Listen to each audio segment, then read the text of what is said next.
கர்த்தர் நம்மோடு இருப்பாராக. மீண்டும் உங்கள் அனைவரையும் கர்த்தருடைய நாமத்திலே மிகுந்த மகிழ்ச்சியோடு வாழ்த்துகிறேன். கர்த்தர் உங்களோடு உங்களை விசேஷமாக ஆசீர்வதிப்பாராக.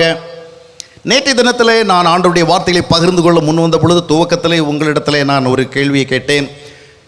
நீங்கள் பரிசுத்தத்தை விரும்புகிறீர்களா, நீங்கள் பரிசுத்தத்தை தேடுகிறீர்களா என்ற அடிப்படையில் ஒரு கேள்வி கேட்டேன். அது தொடர்பாக தொடர்ந்து தேவனுடைய வார்த்தைகளை உங்களோடு பகிர்ந்து கொள்ள ஆண்டவர் உதவி செய்தார்.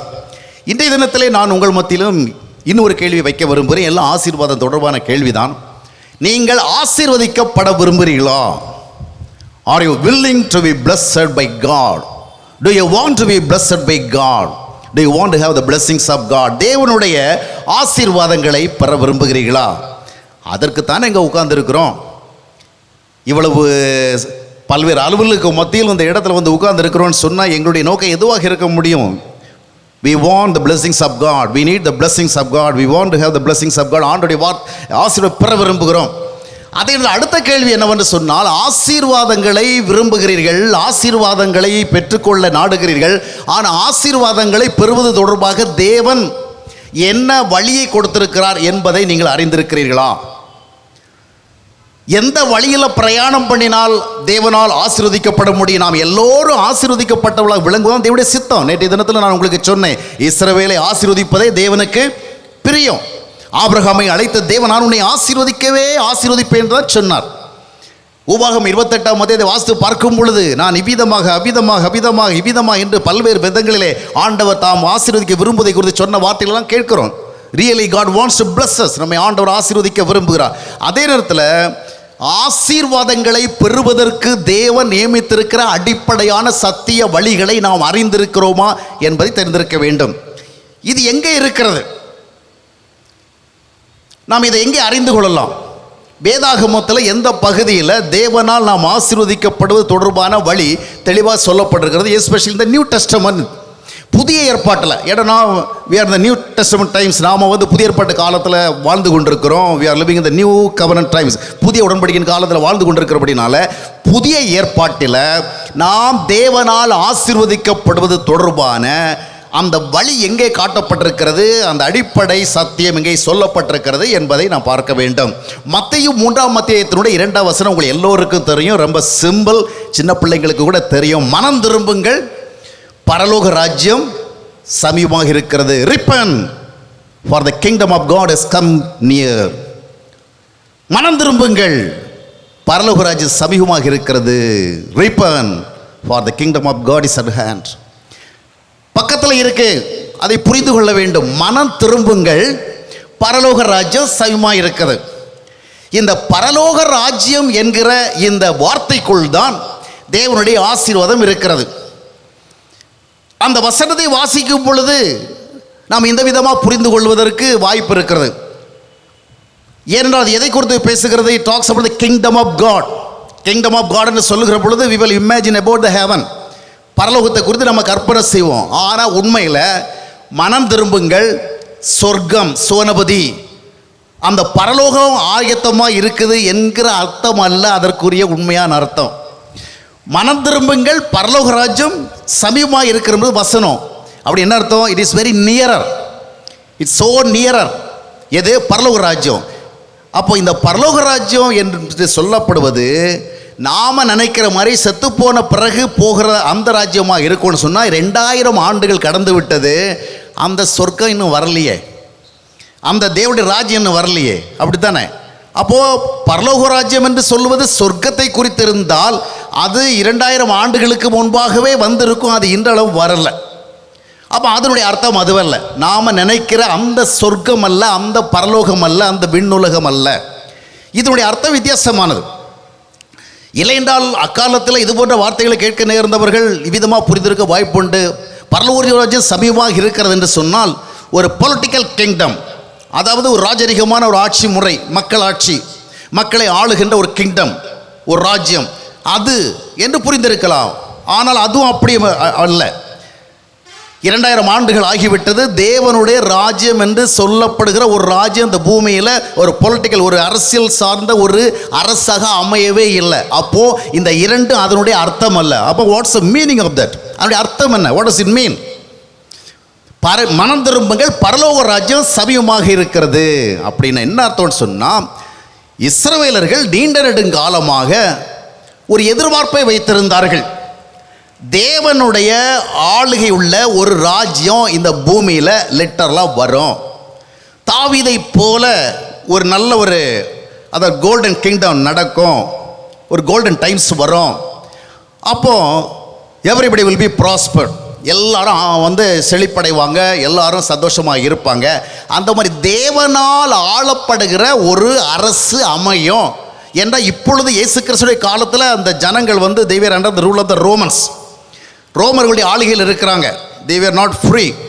அப்படிப்பட்ட ஒரு காலத்தில் அதாவது தேவனால் ஆளப்படுகிற, இல்லைன்னா தேவனால் அனுப்பப்பட்ட ஒரு மனிதனால் ஆளப்படுகிற ஒரு ராஜ்யம் அந்த இஸ்ரவேலில் ஏற்பட்டால், அதன் மூலமாக தங்களுடைய வாழ்விற்கு ஆசீர்வாதமான ஒரு சூழல் ஏற்படும் என்று அவர்கள் ஒவ்வொரு காலகட்டத்திலும் எதிர்பார்த்தார்கள். இந்த ரோமர் ஆளுகின்ற காலமாயும் சரி, அதற்கு முந்தின காலங்களாம் சரி, ஆனது வரவே இல்லை. அப்படி எதிர்பார்ப்புகளோடு இருந்த காலகட்டத்தில் தான் இயேசு கிறிஸ்து வருகிறார். இயேசு கிறிஸ்து சொல்லுகிறார், இப்போ நீங்கள் எதிர்பார்க்கிற அந்த பரலோக ராஜ்யம் ரொம்ப பக்கத்தில் வந்துச்சு, there has come very nearer. ஆனால் நீங்கள் என்ன பண்ணணும், பரலோக ராஜ்யம் வருதுன்னு சொல்லி அப்படியே உங்களை அதில் அவைல் பண்ண போகிறதில்ல. First of all you must repent, மனதை திருப்ப வேண்டும். You must turn your mind towards God's kingdom. மனதை திருப்ப வேண்டும். மனதை மாற்ற சொல்லலை, மனதை திருப்ப சொல்கிறார். ஏன்னா மனசை நாம் என்ன பண்ண முடியாது, மாற்ற முடியாது. we don't have that authority, we don't have that power to change ourselves, to turn ourselves. அதனால நாம் என்ன செய்வோம்னா, மனதை ஆண்டவருடைய அந்த ராஜ்யத்தை குறித்த காரியத்தில் திருப்ப சொன்னார். இப்போ இந்த பரலோக ராஜ்யம் எதை குறிக்கிறது என்று சொன்னால், இது ஒரு பொலிட்டிக்கல் கிங்டமும் அல்ல, இல்லைன்னா நாம் கிறிஸ்தவர்கள் நம்புகிற விதமான சொர்க்கமும் அல்ல. அது என்னவென்று சொன்னால், தேவனால் ஆளப்படுகின்ற ஒரு அரசு. அதை குறித்த விளக்கத்தை லூக்கா 17ஆம் அத்தியாயத்தினுடைய 20-21 வசனங்களிலே தெளிவாக சொல்லுகிறார். அன்றை கேட்டால் தேவனுடைய ராஜ்யம் எப்போ வரும், when it will come, the kingdom of God எப்போ வரும் அப்படி கேட்டவல்ல, நீங்கள் நினைக்கிறது மாதிரி இதோ இங்கே வந்துச்சு அப்படின்னு சொல்கிறது மாதிரி ஒன்றும் இராது. தேவனுடைய ராஜ்யம் பிரத்யட்சமாக, அதாவது நீங்கள் அறிகிறது மாதிரி, உணர்கிற மாதிரி, பார்க்குறது மாதிரி, வெளியரங்கமாக நீங்கள் எதிர்பார்க்கவே லிட்டரலாக அப்படியே வராது. ஆனால் அந்த தேவனுடைய ராஜ்யம் இப்பொழுது உங்கள் நடுவில் இருக்கிறது, உங்களுக்குள்ளே இருக்கிறது. இதைத்தான் நீங்கள் லூக்கா 17, 20, 21 வசனங்களை வாசிக்கிறீங்க. அப்போ அது என்ன அர்த்தம்னு சொன்னால், மனிதன் ஆசீர்வதிக்கப்படுவதை விரும்புகிறான் தேவனாலே. அந்த ஆசீர்வதிக்கப்படுவதற்கு அவனுக்கு என்ன அவசியம் என்றால், தேவன் அவனை ஆள வேண்டும். God must rule him. He must be under the control of God. He must be under the authority of God. எனவே தான் மத்தேயு 6:33 இயேசு கிறிஸ்து சொன்னார், ஒன்றை பற்றியும் கவலைப்படாதுங்க. எதை பற்றியும் கவலைப்பட்டு நீங்கள் ஒன்றும் என்ன செய்ய முடியாது, மைனஸும் பண்ண முடியாது, ப்ளஸும் பண்ண முடியாது. அதனால் நீங்கள் செய்ய வேண்டியதெல்லாம் just you seek the kingdom of God and all these things will be added unto you. உங்களுக்கு எல்லாம் கூட கொடுக்கப்படும். நீங்கள் செய்ய வேண்டியதெல்லாம் you must seek the kingdom of God. நீங்கள் தேவனுடைய ராஜ்யத்தை தேடணும். தேவனுடைய ராஜ்யத்தை தேடணும். என்ன தேடணும்? தேவனால் ஆளப்படுகின்ற ஒரு அனுபவத்தை, தேவனால் ஆளப்படுகின்ற ஒரு நிலைமை தேடும். நம்முடைய வாழ்க்கை தேவனால் ஆளப்பட வேண்டும். ஆளப்படுகிற வாழ்க்கை ஆசீர்வதிக்கப்படும். அல்லேலூயா. ஆளப்படுகிற வாழ்க்கை ஆசீர்வதிக்கப்படும். ஆசீர்வதிக்கப்படுவதற்கு ஆண்டவர் காட்டுகிற வழி என்னவென்று சொன்னால், நாம் தேவனால் ஆளப்பட வேண்டும். சரி, இப்போ நாம் ஆசீர்வதிக்கப்படுவது சம்பந்தமாக எந்த மாதிரி ஐடியாஸ் வச்சிருக்கிறோம்? இன்றைக்கி ஒரு சராசரி கிறிஸ்தவர்கிட்ட கேட்குறோம், நாம் என்ன செய்யணும், what shall we do so that we will be blessed by God, what we have to do, நம்ம என்ன பண்ணணும் அப்படின்னு கேட்டால் நமக்கு எந்த மாதிரி ஆன்சர் கிடைக்கும்? நமக்கு என்ன மாதிரிப்பட்ட வழிகள் தெரிகிறது? இப்பொழுது நாம் ஆசீர்வதிக்கப்படணும்னா நாம் ஜெபம் செய்யணும். we must pray, then God will bless us. நாம் உபவாசம் இருக்கணும். அவசரமாக ஆசீர்வாதம் தேவைப்படுது, அவசரமாக ஆண்டோடைய உதவி தேவைப்படுதுன்னா நாம் உபவாசிக்கணும். இல்லைன்னா பொருத்தனை செய்யணும், இல்லைன்னா காணிக்க கொடுக்கணும், இல்லை என்றால் ஜப கூடுகைகளுக்கு போகணும். நிறைய ஜப கூடுகைகள் நடைபெறுகிறது, நிறைய ஜப தோட்டங்கள் இருக்கிறது, ஜப கூடாரங்கள் இருக்கின்றது, ஜப புரைகள் இருக்கிறது, ஜப வாசல்கள் இருக்கிறது, ஜப மண்டபங்கள் இருக்கிறது, ஜப கோபுரங்கள் இருக்கிறது, நிறைய பங்காளர் திட்டங்கள் இருக்கிறது. இந்த மாதிரி there are so many ways available for us. அப்போ நிறைய இருக்கு. ஜப கூட்டத்துக்கு போகலாம், உபவாச கூட்டத்துக்கு போகலாம், கட்டுகளை அவிழ்க்கிற கூட்டத்துக்கு போகலாம், வல்லமை கூட்டத்துக்கு போகலாம், இல்லைன்னு சொன்னால் வெளி மாநிலங்களிலிருந்து ஆசீர்வாதத்தை கொண்டு கொடுக்குற அந்த கூட்டங்களுக்கு போகலாம். இந்த மாதிரி நிறைய வழிகளை நம்ம அறிந்து வைத்திருக்கிறோம். அதனால தான் நம்முடைய வாழ்க்கையில் தேவனிடத்திலிருந்து அவசரமான ஒரு உதவி தேவைப்படுகிற பொழுதாகிலும் சரி, சாதாரணமான ஒரு உதவி தேவைப்படுகிறாலும் சரி, நாம் அந்த ஆசீர்வாதத்தை பெறுவதற்கு இந்த வேதாகமம் என்ன வழியை சொல்லுகிறது என்பதை குறித்து சரியாக கவனிக்காமல் வழி வழியாக பாரம்பரியமாக ஒருத்தர் சொல்லி ஒருத்தர் கேட்டு பின்பற்றி வருகின்றதான வழிகளை பின்பற்றுறோம். நாம் என்ன நினைக்கிறோம்? நாம் ஜெபம் செய்தால் ஆசீர்வதிக்கப்படுவோம், நாம் காணிக்கை கொடுத்து ஆசீர்வதிக்கப்படுவோம், நாம் உபவாசம் கொடுத்து ஆசீர்வதிக்கப்படுவோம், நாம் ஜெப கூடுகை நடக்குது, அதுவும் கொஞ்சம் பிரபலமான கூடுகை நடக்குது, அந்த கூடுகளுக்கு போனால் நம்ம ஆசீர்வதிக்கப்படும். இல்லை ப்ரேயர் நெட்வொர்க் நடக்கிறதான டிவி நிகழ்ச்சியோடு நம்ம இணைந்திருந்தால் ஆசீர்வதிக்கப்படுகிறது நமக்கு தெரிந்த வழி. ஆனால் இவைகள் வழிகள் என்று வேதாகமத்திலே உங்களுக்கு இருக்கிறதா? இல்லை. அப்போ என்ன பிரதர் நீங்கள் சொல்கிறீங்க? ஆசீர்வாதம் ஜெபம் பண்ணாமலே வருமா? உபவாச இராமலே வருமா? இல்லை ஆண்டவருக்கு நம்ம ஒரு காணிக்கை கொடுக்காமலே வருமா? ஜெபம் தானே ஜெயம், அப்படி தானே போர்டு எழுதி போட்டிருக்கிறோம், அப்படி தானே ஸ்டிக்கர்லாம் ஒட்டி வச்சுருக்கிறோம். ஜெபமே ஜெயம், ப்ரேயர் பிரிங்ஸ் விக்டரி. எல்லாத்துக்கும் ஒரு அடிப்படை இருக்குங்க. Prayer brings victory, that's true. ஆனால் prayer alone cannot bring victory. ஜெபம் மட்டுமே விக்டரியை கொண்டு வராது. ஏசாயா தீர்க்கதரிசி புத்தகம் 59ஆம் அத்தியாயத்தினுடைய 1-2 வசனங்களை வாசித்து பார்க்கும் பொழுது ஜெபம் என்பது ஜெயத்தை கொண்டு வந்து விடும் என்றால் அங்கே ஆண்டவர் சொல்லுகிறார், ரட்சிக்க கூடாதபடிக்கு என் கைகள் குறுகி எடுக்கவில்லை, கேட்கக்கூடாதபடிக்கு என்னுடைய காதுகள் மந்தமாகி விடவில்லை. ஆனால் இவர்களுடைய ஜெபத்தை என்னால் கேட்க முடியலை, இவருடைய ஜெபத்தை கேட்டு அவளுக்கு நன்மை செய்ய முடியல. ஏன்னா something is separating me from them, something makes some separation. என்ன? அவருடைய அக்கிரமங்கள், பாவங்கள். அப்போது அதற்கு ஒரு சொல்யூஷனை பார்த்து அதில் நீக்காத வரைக்கும் நீ என்னதான் ஜெபம் பண்ணாலும் சரி, என்னதான் உபவாசம் இருந்தாலும் சரி, உனக்கு நல்லது நடக்காது என்பதை தான் அந்த வசனங்கள் மூலமாக சொல்லுகிறார். எரேமியா தீர்க்கதரிசி புத்தகம் 5ஆம் அத்தியாயத்தினுடைய 25ஆம் வசனத்தை வாசித்து பார்க்கும் பொழுது எரேமியா தீர்க்கன் சொல்லுகிறான், உங்களுடைய அக்கிரமங்கள் அல்லவோ உங்களுக்கு நன்மையை வரவொட்டாது இருக்கிறது. Your transgressions, your trespasses, your violations, your sins, they are stopping the blessings. ஆசீர்வாதங்களை தடுக்கிறது. அப்போ ஜெபமே ஜெபம், நம்ம ஜெயம் நம்ம சொல்லிட்டு இருக்கிறோம். எல்லாத்தையும் அப்சல்யூட்டாக அப்படியே எடுத்துக்கக்கூடாது. அப்படின்னா ஜெபம் வேண்டாம்னு அர்த்தமா? இல்லை. போர் வீரனுக்கு ஆயுதங்கள் அவசியம், போர் வீரனுக்குரிய உடை அவசியம், போர் வீரனுக்குரிய காலணிகள் அவசியம். அதே நேரத்தில் போர் வீரன் நல்ல காலணிகளை ஸ்டூலன் நல்ல விதமாக அணிந்திருக்கிறான், நல்ல விதமான மிலிட்ரி ட்ரெஸ் போட்டிருக்கான், கையில் நல்ல கன் இதெல்லாம் வச்சிருக்கான். இதெல்லாம் இருக்கிறனால just because of all these things can we say that he will succeed in the battlefield, he will find the victory in the battlefield. துப்பாக்கி இருக்குது, போர் வீரனுக்குரிய உடைய போட்டிருக்கான், நல்ல ஷூ போட்டிருக்கான், அதனால் அவன் ஜெயிச்சிருவான் சொல்ல முடியுமா? இல்லை. இவைகள் அவசியம், they are a must. இதெல்லாம் வேணும். இவைகள் இருந்தாலும் அடிப்படை என்று ஒன்று இருக்கிறது. அவன் ஒரு போர் வீரனுக்குரிய ஆயத்தத்தை பெற்றிருக்க வேண்டும், அவன் ஒரு இராணுவத்தில் தன்னை இணைந்திருக்க வேண்டும், இராணுவத்தினுடைய அடிப்படை விதிகளை தெரிந்திருக்க வேண்டும், யுத்த சம்பந்தமான விஷயங்களில் அவன் எல்லாவற்றையும் அறிந்து அந்த அடிப்படையின் பின்னால் அவன் கையில் ஆயுதம் இருந்தால் அந்த ஆயுதத்தை கொண்டு ஜெயிக்கலாம். அந்த அடிப்படை அறிந்து அந்த அடிப்படையின் பின்னால் போய் அவன் மிலிட்ரி ட்ரெஸ் போட்டிருந்தால் அவனுக்கு நல்லது நடக்கும். அடிப்படைகள் இல்லாமல் நன்மைகள் நடக்காது. இன்றைக்கு கிறிஸ்தவ மக்கள் ஜெபம் பண்ணிட்டாலே நடக்கும். ஏதாவது ஒரு டிரான்ஸ்ஃபர் வருதா உடனே நம்ம ஃபாஸ்டிங் போடுவோம். பையனுக்கு சீட்டு வாங்கணுமா, பொண்ணுக்கு சீட்டு வாங்கணுமா, இல்லை வேலை வாங்கணுமா, வெளிநாட்டு போகிறதுக்கு சான்ஸ் கிடைக்கணுமா, இல்லை பொண்ணுக்கு கல்யாணமாக இருக்குதா, பையனுக்கு கல்யாணமாக இருக்கா, உடனே என்ன பண்ணுவோம்? எஸ்தரை போல நம்ம உபவாசம் இருப்போம், யோசுவாவை போல நம்ம ஜெபம் பண்ணுவோம், யோசபாத்தை போல ஜெபம் பண்ணுவோம், அப்படி நம்ம ஒரு முடிவுக்கு வந்துடுறோம். ஆனால் பழைய ஏற்பாட்டில் நடந்த சம்பவங்களின் அடிப்படையை வைத்து கொண்டு நீங்கள் ஆசீர்வாதத்தை தேடினால் அவைகள் உங்களுக்கு முழுமையான வெற்றியை கொடுக்காது. ஆசீர்வாதம் தொடர்பாக தேவன் எந்த விதமான ஒரு சத்திய அடிப்படையை புதிய ஏற்பாட்டில் வைத்திருக்கிறாரோ அதை அறிந்து கொள்ள வேண்டும். ஜெபத்தை செய்துவிட்டால் எல்லாம் நினைக்கக்கூடாது. அப்படின்னா அடிப்படை என்ன? இன்றைக்கு அநேகருடைய நம்பிக்கை என்ன? குறிப்பாக இந்த தென் மாவட்டங்களில் உள்ள மக்களுடைய நம்பிக்கை என்ன? அதிலும் படித்தவர்கள் அதிகம் மிகுந்த இந்த குமரி மாவட்ட மக்களுடைய நம்பிக்கை என்ன? அதுவும் கிறிஸ்தவத்தை இந்தியாவுடைய பல்வேறு பகுதிகளுக்கு கொண்டு சென்ற இந்த குருமரி மாவட்ட கிறிஸ்தவ மக்களுடைய தற்போதைய நம்பிக்கை என்ன? தங்களுக்கு ஆண்டவரிடத்திலிருந்து ஒரு அவசர நன்மை தேவைப்படுகிறது என்றால், தங்களுடைய வாழ்க்கையில் ஒரு துன்பம் நீங்க வேண்டும் என்றால், ஒரு துயரம் நீங்க வேண்டும் என்றால், ஒரு கஷ்டம் அகல வேண்டும் என்றால், வியாபாரத்தில் வெற்றி கிடைக்க வேண்டும் என்றால், வேலை கிடைக்க வேண்டும் என்றால், கல்யாணம் ஆக வேண்டும் என்றால், பிசாசு தொல்லை நீங்க வேண்டும் என்றால் ஏதாவது ஒரு ஜெப கூட்டத்துக்கு போகணும். உள்ளூரில் எத்தனை கூட்டம் நடந்தாலும் சரி, எத்தனை தியானங்கள் நடந்தாலும் சரி, எத்தனை பைபிள் ஸ்டடி நடந்தாலும் சரி, எத்தனை ஆராதனைகள் இருந்தாலும் சரி, எத்தனை சர்ச்சஸ் இருந்தாலும் சரி, அந்த சர்ச்சஸ் எத்தனை கூட்டம் நடந்தாலும் அவர்களுக்கு ஆசீர்வாதம் வேணும்னு சொன்னால் குறிப்பிட்ட ஜெப கூடுகை. எங்கே வைத்து விட்டோம் நம்பிக்கையை? வேதாகமம் கூறுகின்ற அடிப்படை வழிகளை விட்டுவிட்டு வேறு விதமான வழிகள் நம்பிக்கை வைத்து விட்டோம். இதுவே ஒரு பாவமாக மாறிவிட்டது.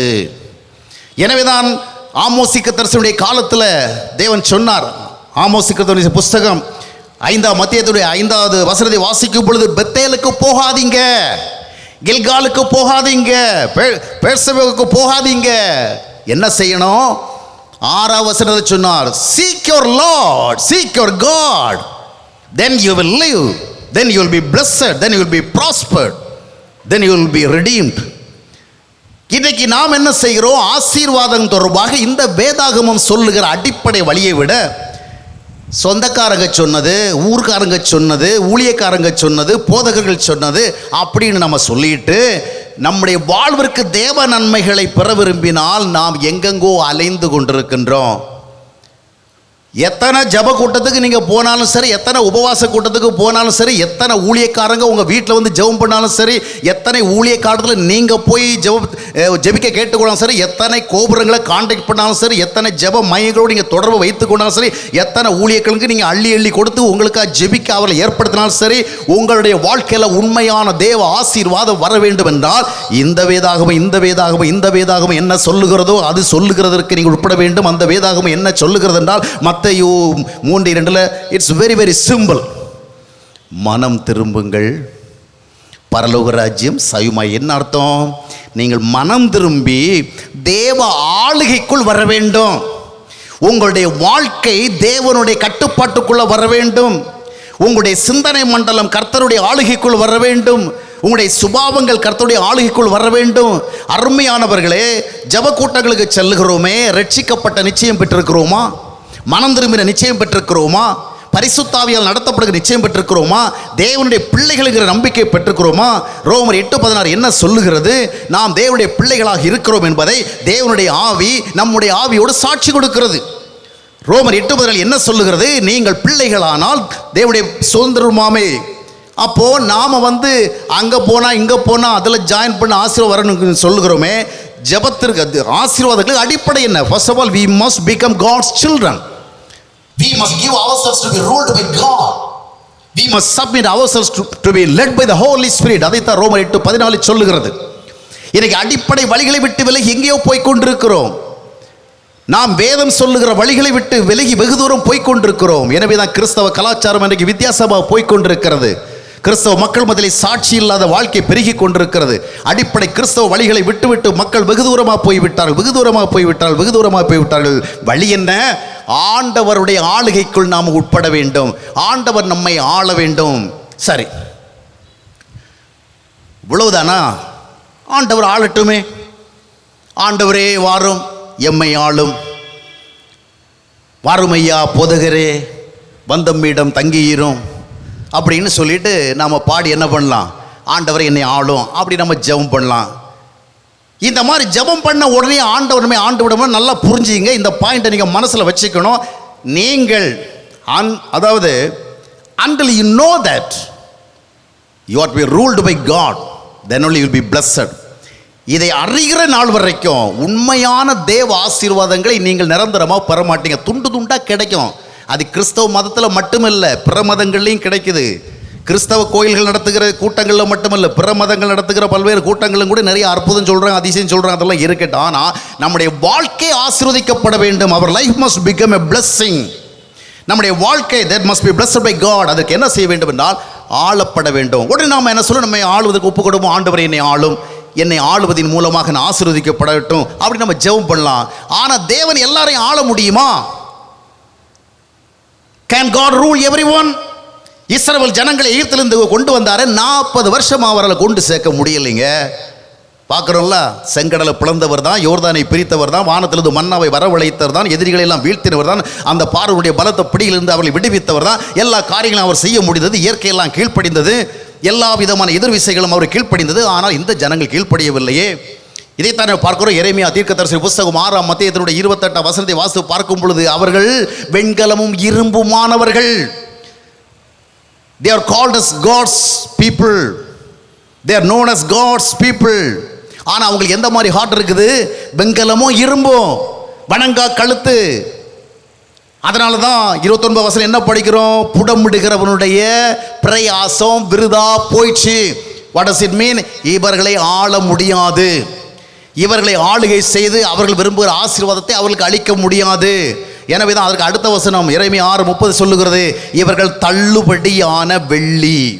என்னங்க, what's a problem? What's a difficulty God has? ஆண்டவருக்கு என்ன பிரச்சனை சொன்னால், ஆண்டவர் எல்லாம் செய்ய முடியும், ஆனால் ஒரு மனிதனை ஆண்டவர் அவனுடைய இசைவில்லாமல், அவனுடைய ஒப்புதல் இல்லாமல், அவனுடைய விருப்பம் இல்லாமல் அவனை ஆள முடியாது. இஸ்ரவேல் ஜனங்களை ஆள முடியல, மோசையால் முடியல, ஆரோனால் முடியல, ஆண்டவரால் முடியல. அதனால ஆள முடியாத ஜனங்கள் எல்லாம் அந்த கானகத்திலே அழிந்து போனார்கள் என்று நாம் வேதாகமத்தில் பார்க்கிறோம். இவைகள் மூலமாக watts a lesson we come to know? மனிதன் இயற்கையில் ஆளப்பட இயலாதவன். ஏனென்றால் எரேமியா 17:9 என்ன சொல்லுங்கன்னா, மனிதனுக்குள்ள எப்படிப்பட்ட இருதயம் இருக்கிறது என்றால், மனிதனுக்குள்ள என்ன எப்படிப்பட்ட இருதயம் இருக்கிறது? எல்லாவற்றை பார்க்கிலும் திருக்குள்ளதும் கேடுள்ளதுமான ஒரு இருதயம் இருக்குது.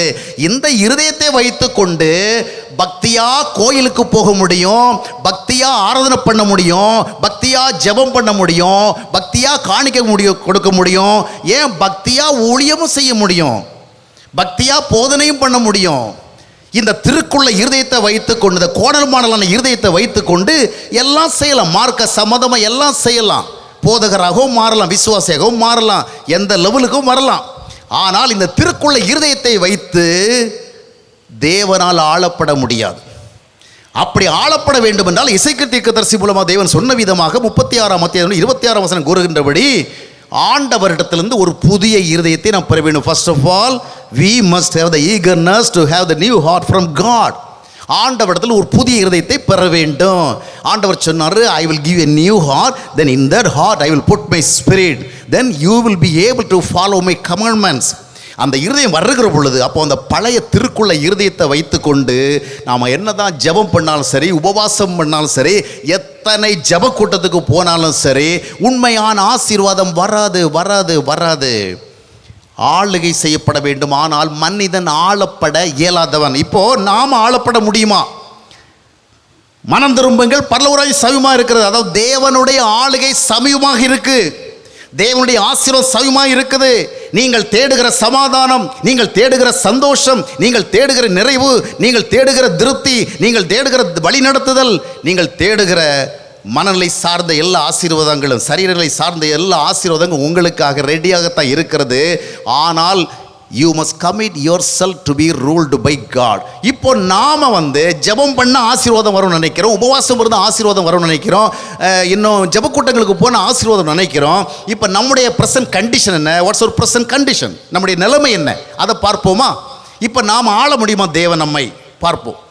மத்தேயு 5ஆம் அத்தியாயத்தினுடைய 1ஆம் வசனத்திலிருந்து 16ஆம் வசனம் வரலும் வாசிக்கலாம். இப்போ வாசிக்க வேண்டாம், இப்போ வாசித்தா நமக்கு நேரம் ஆகிடும். உங்கள் எல்லாருக்கும் தெரியும் பாக்கிய வசனங்கள் என்று சொல்லப்படுகிற வசனங்கள், பியாட்டிடியூட்ஸ் சொல்லுவாங்கல்ல, அந்த வசனங்கள். மலை பிரசங்கத்தின் போது ஆண்டவர் சொன்னது. அங்கே என்ன ஆண்டவர் சொன்னார்? யார் பாக்கியவான்? who are the blessed people, who are the most happiest people, who are the successful people, who are the victorious people. மகிழ்ச்சியாக இருக்கிறவன் யாரு? ஆசீர்வதிக்கப்பட்டவன் யாரு? புண்ணியம் செஞ்சவன் யாருங்கிற பட்டியலை போட்டார்.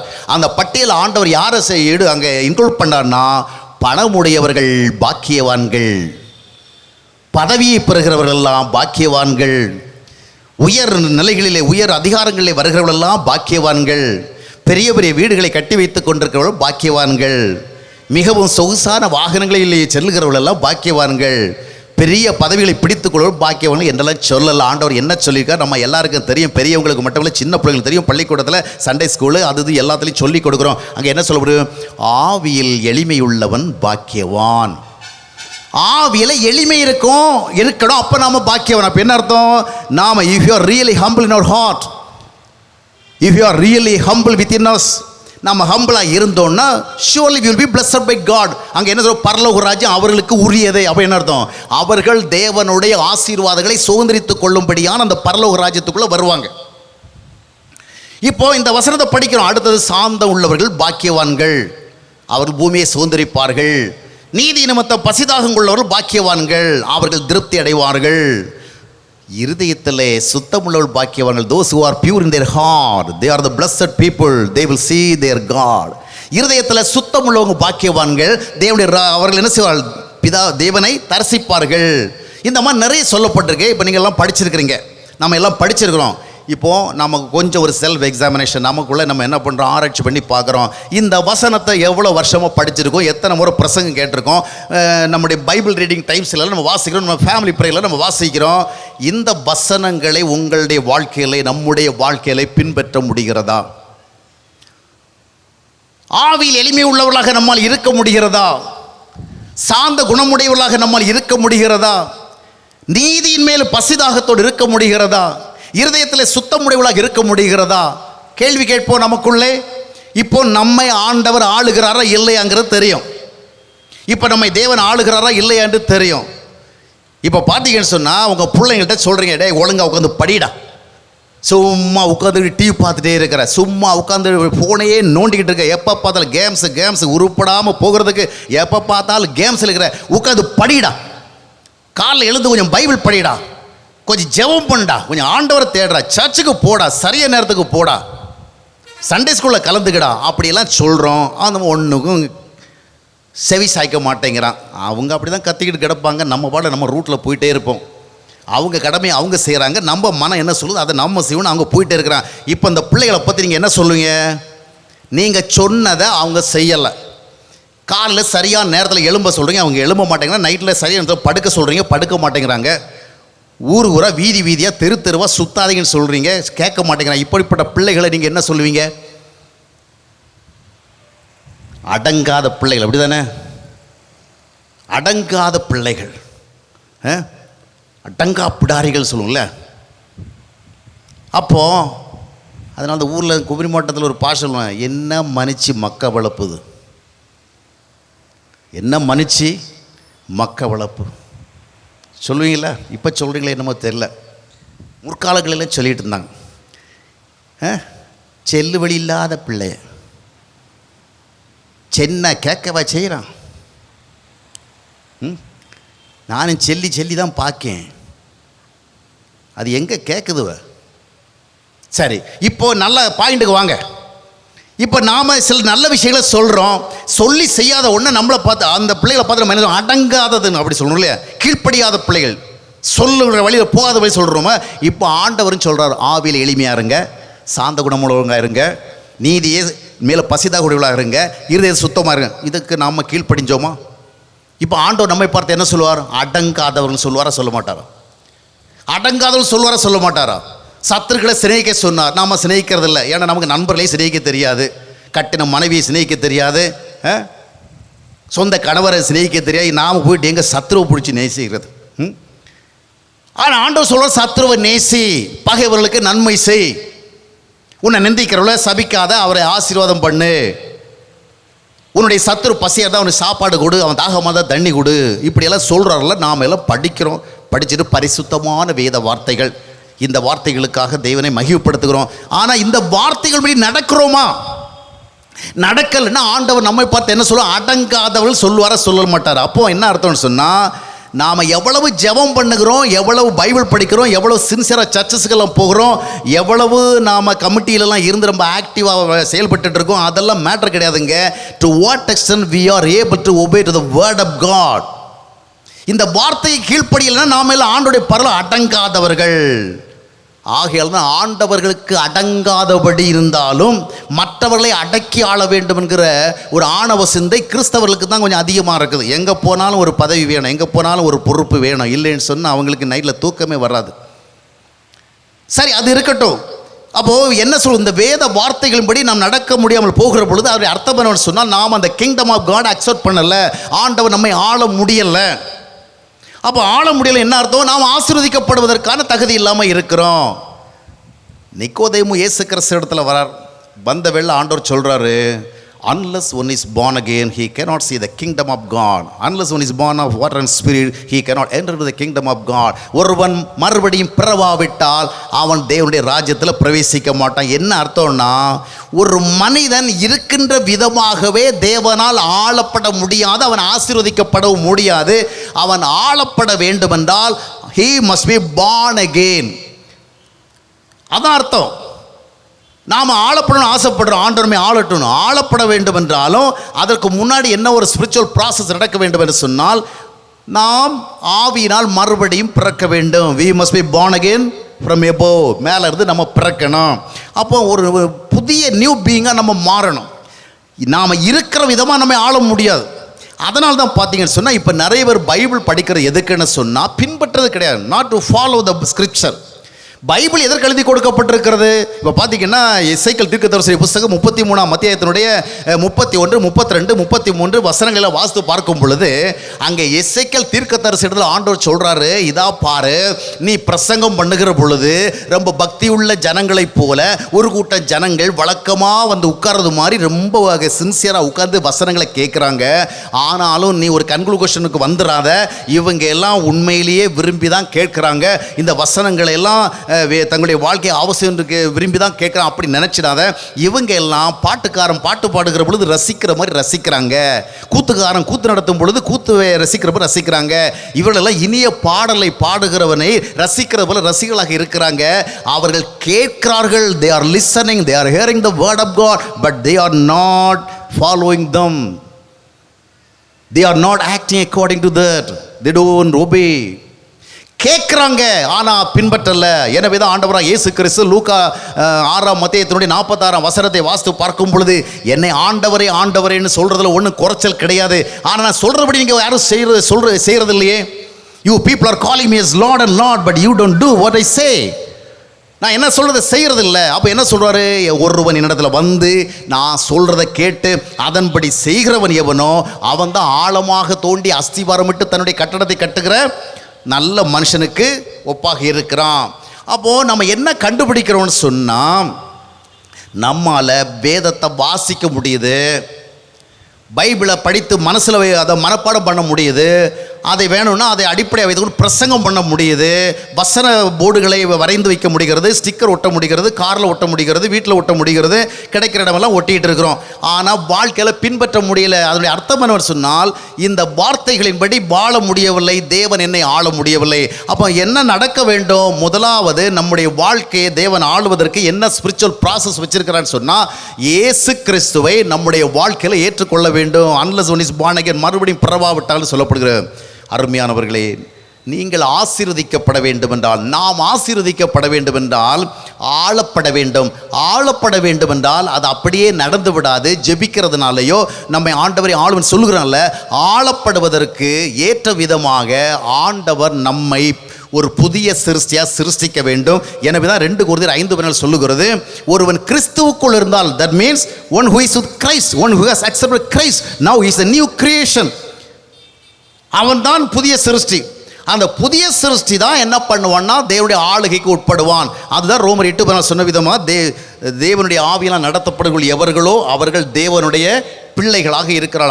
அருமையானவர்களே, நமக்கு ஆண்டவருடைய ஆசீர்வாதம் வேணும், ஆண்டவருடைய உதவி வேணும். நமக்கு எவ்வளவு படிப்பு இருந்தாலும், எவ்வளவு அறிவு இருந்தாலும், எவ்வளவு ஞானம் இருந்தாலும், எவ்வளவு செல்வங்கள் இருந்தாலும், எவ்வளவு வசதி இருந்தாலும், எத்தனை எஸ்டேட் இருந்தாலும் சரி, எவ்வளவு பேங்க் டெபாசிட்ஸ் இருந்தாலும், எவ்வளவு கோல்டு நம்ம வச்சிருந்தாலும் சரி, still we need the help of God. இவைகள் எல்லாம் இருந்து நம்முடைய வாழ்க்கையில் சில நேரங்களில் ஆண்டவருடைய ஒரு விசேஷமான தலையீடு இல்லாதபடிக்கு நாம் நிம்மதியாக வாழ முடியாது, சந்தோஷம் வாழ முடியாது, நிறைவுடன் வாழ முடியாது. உலக பிரகாரமாக எல்லா செல்வங்களையும் நாம் சேர்த்து வைத்தாலும், ஆண்டவர் சொன்ன மனிதன் உலகம் முழுவதும் ஆதாயப்படுத்தி கொண்டாலும் தன்னுடைய ஆத்மா நஷ்டப்படுத்தினா என்ன பிரயோஜனம்? அதனுடைய இன்னொரு அர்த்தம் என்னவென்று சொன்னால், ஒரு மனிதன் தனக்கு தேவை என்று சொல்லி எல்லாவற்றையும் சம்பாதித்து கொண்டாலும் இந்த இருதயத்தை சரியாக வைக்கவில்லை என்று சொன்னால், watts a real benefit he will have? என்ன பயனடைய முடியும்? அருமையானவர்களே, மறுபடியும் பிறக்க வேண்டிய அவசியம் எனக்கு இருக்கிறதா என்பதை பார்க்க வேண்டும். எப்படி பார்ப்பது? அதிகம் தூரம் போகவே தேவையில்லை. இந்த வேதாகமம் சொல்லுகிறதன்படி என்னால் வாழ முடிகிறதா, இல்லை என்றால் வேத வார்த்தையின் அடிப்படையிலே நாம் கேட்கிற போதனையின்படி வாழ முடிகிறதா? வாழ முடியவில்லை என்ற என்ன அர்த்தம் சொன்னால், I am not under the control of the God, I am not under the control of the Holy Spirit. பரிசுத்தாவியுடைய ஆளுகையில் இல்லை. அதனால் நான் ஆளப்படுவது தொடர்பாக ஆண்டவர் என்ன விதிமுறையை வைத்திருக்கிறாரோ அந்த விதிமுறைக்கு என்னை ஒப்பு கொடுக்க வேண்டும். மறுபடியும் பிறக்க வேண்டும். நாம் எத்தனை ஆண்டுகள் திருச்சபைகளுக்கு வந்தாலும் சரி, எத்தனை ஆண்டுகள் வேதம் படித்தாலும் சரி, எத்தனை ஆண்டுகள் ஜெப கூட்டங்களுக்கு போனாலும் சரி, எத்தனை அற்புத கூட்டங்களை பங்கேற்றாலும் சரி, எத்தனை ஊழியர்களுக்கு நம்ம காணிக்கை கொடுத்தாலும் சரி, எத்தனை ஊழியர்களை நம்முடைய வீட்டில் வரவழைத்து மாதம் ஜெபிக்க வைத்தாலும் சரி, எத்தனை ஊழியர்கள் நம்முடைய வீட்டை சுற்றிலும் எல்லா இடங்களும் ஜெபித்தாலும் சரி, நாம் மறுபடியும் பிறந்த அனுபவம் பெற்று தேவனால் ஆளப்படும் விதமாக நம்முடைய மனம் மாற்றமுடையவில்லை என்று சொன்னால், நம்முடைய வாழ்க்கையில் உண்மையான ஆசீர்வாதம் வருவதற்கான தடை நீங்காமலே இருக்கும். ஆகவே எரேமியா தீர்க்கதரிசி மூலமாக தேவன் பேசுகிற பொழுது சொன்னால், do not pray for these people.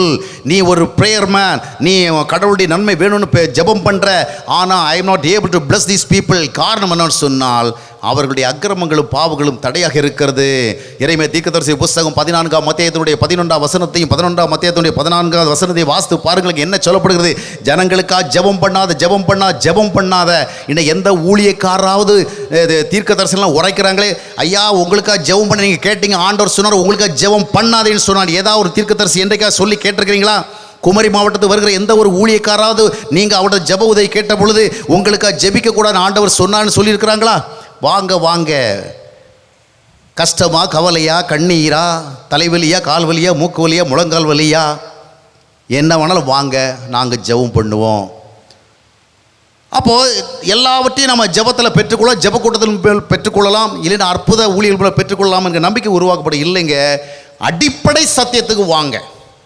Come back to the real word of God. வேத வார்த்தைக்கு வாங்க. மனம் திரும்புங்கள்.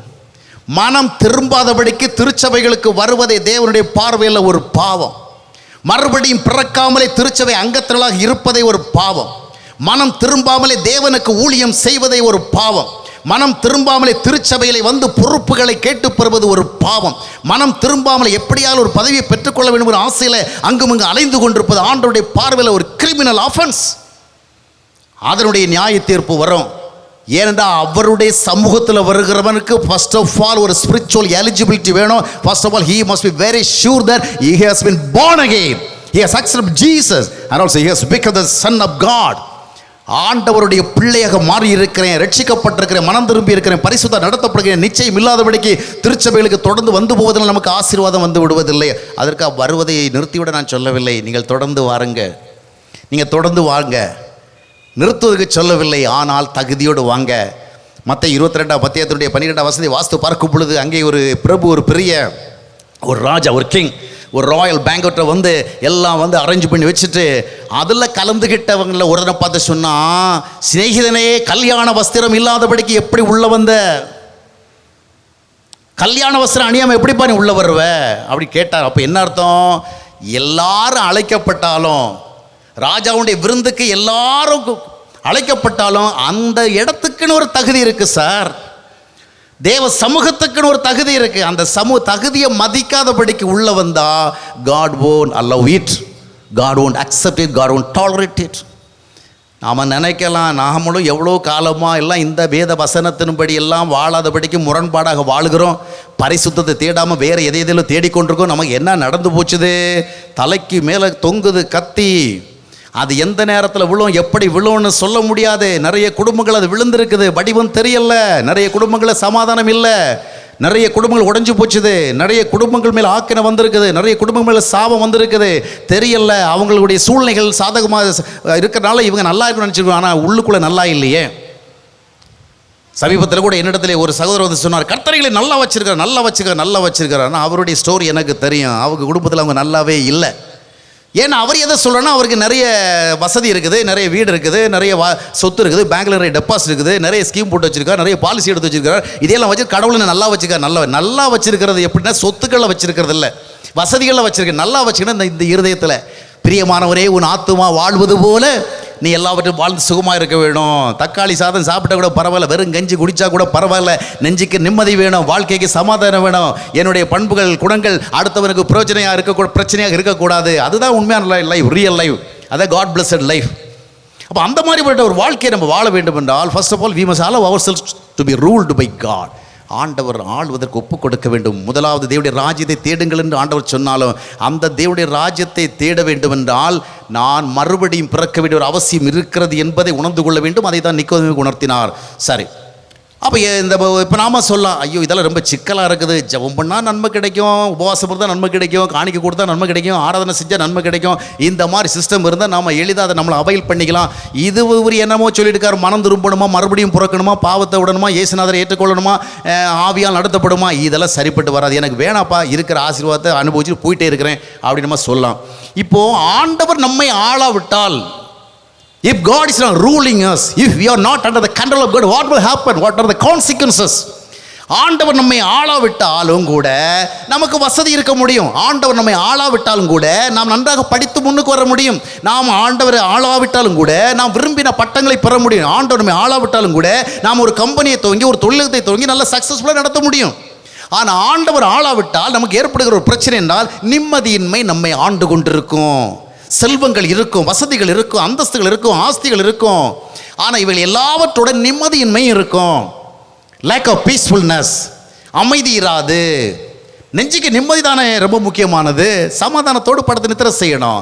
சங்கீதம் 4 சங்கீத வாஸ்து பார்க்கும் பொழுது அவருடைய 7 வசனத்தை வாசிக்கும் பொழுது அவர்களுக்கு தாரியமும் திராட்சரசமும் பெருகி இருக்கிற காலத்தின் சந்தோஷத்தை பார்க்கலும் தேவனே நீர் என்னுடைய இருதயத்தில் அதிகமான சந்தோஷத்தை தந்தே சமாதானத்தோடு படுத்துக்கொண்டு நித்திரை செய்கிறேன், நீரே என்னை சுகமாக தங்கப்படுகிற. இதுதாங்க நமக்கு வேணும். எவ்வளோ பெரிய வீட்டை கட்டி வச்சிருக்கிற முக்கியம் இல்லை, எப்படிப்பட்ட காட்டு வாங்கி போட்டிருக்கணும் முக்கியம் இல்லை, எவ்வளோ கம்ஃபர்டபுளாக லீவ் பண்ணுறது முக்கியம் இல்லை. ஆனால் இன்னொரு ஹார் how much we are comfortable. அந்த நிம்மதியின்மை நம்மை ஆளுகை செய்யும். அந்த நிம்மதியின்மை ஆளுகை செய்கிறத நம்முடைய இருதயத்தில் அறிந்து கொள்ள முடியும்.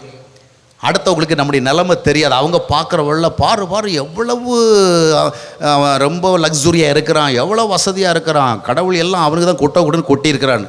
ஆனால் அவனை கூப்பிட்டு கேட்டால் தெரியும் அவனுக்கு உள்ளே இருக்கிற பிரச்சனை எவ்வளோ சந்தோஷமாக இருக்கணும். அப்போ நிம்மதியின்மை ஆளுகை செய்கிறது. அந்த நிம்மதியின்மை ஆளுகை செய்வது சம்மந்தமாக ஆண்டவர் என்ன சொல்கிறார்? மத்தேயு 11:28 வாஸ்து பொறுக்கும் பொழுது, வருத்தப்பட்டு பாரம் சுமக்கிறவர்களே, வருத்தப்பட்டு பாரம் சுமக்கிறவர்கள் ஏழைகள் மட்டுமல்ல, எளியவர்கள் மட்டுமல்ல, படிக்காதவர்கள் மட்டுமல்ல, பாமரர்கள் மட்டுமல்ல, இல்லாதவர்கள் மட்டுமல்ல, இயலாதவர்கள் மட்டுமல்ல, வருத்தப்பட்டு பாரம் சுமக்கிறவர்கள் அந்தஸ்து மிக்கவர்களாக இருக்க முடியும், அறிவுடையவர்களாக இருக்க முடியும், ஞானிகளாக இருக்க முடியும், பெரிய அந்தஸ்தில் இருக்கிறவர்களாக இருக்க முடியும். ஆனால் ஆண்டவர் அழைக்கிறார், வருத்தப்பட்டு பாரம் சுமக்கிறவர்களே, come to me, I will give you the rest அப்படின்னு கூப்பிடுறார். நல்ல கன்சோலிங்கான ஒரு வேர்ஸ் இல்லையா? நமக்கு ரொம்ப பிடிச்சவர் வசனம், வருத்தப்பட்டு பாரம் சுமக்கிறவரை நீ என்னிடத்துல வாங்கிறது. ஆனால் வந்த பிறகு எப்படி அதை தருவேன்னு சொன்னார்? நாம் அந்த இடத்த படிக்கிறது கிடையாது.